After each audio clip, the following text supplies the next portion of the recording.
On est toujours dans le cadre évidemment des inondations et des réparations liées à ce problème grave qu'on a connu il y a maintenant 2 ans et avec l'Italie qui nous rappelle évidemment ces moments difficiles. Et notamment, on est en pleine reconstruction des ponts. Il y avait 17 ponts qui avaient été touchés à Verviers. Et ici, avant les congés de bâtiments, normalement, on devrait au moins en avoir fini 2 supplémentaires. Donc, notamment le pont Franqueval à Anzival, qui est un pont assez important parce qu'il coupait vraiment 2 quartiers du village d'Anzival en deux. C'était aussi un pont où il y avait beaucoup de circulation pour rejoindre justement le côté Verviers, Anzival de la ville, du côté de Lambermont et de Ouegné. Donc, c'est un ouvrage assez important avec lequel, là, on a décidé de travailler différemment puisqu'on a supprimé 2 des pilastres de ce pont qu'il y avait dans l'eau.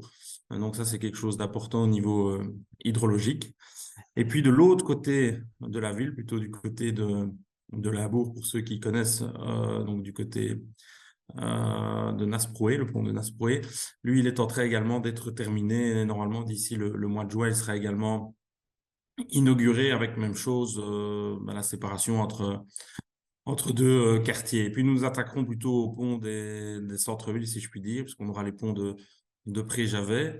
Il y en a 2 là-bas qui sont en cours de travaux. Alors on ne peut pas les faire en même temps parce que sinon on couperait toute communication dans le quartier. Il y a notamment une circulation piétonne qui se fait toujours. Donc voilà, on s'attaque à ça. Et d'ici 2024, notamment au niveau des ponts, on aura fini l'ensemble des ouvrages sur la commune. Ce qui peut paraître évidemment 3 ans plus tard lent aux yeux des citoyens, je peux le comprendre, mais il faut comprendre que chez nous, il y a les corps de métier à mobiliser, il y a les ingénieurs, les architectes qui doivent faire des études sur ces ponts, il y a après les entreprises qui doivent travailler, les entreprises ne sont pas disponibles à souhait, il y a d'autres chantiers dans les communes sinistrées, et puis on ne peut pas les faire tous en même temps pour ne pas couper la ville de toute communication, parce que certains ponts étaient toujours utilisés notamment pour les piétons.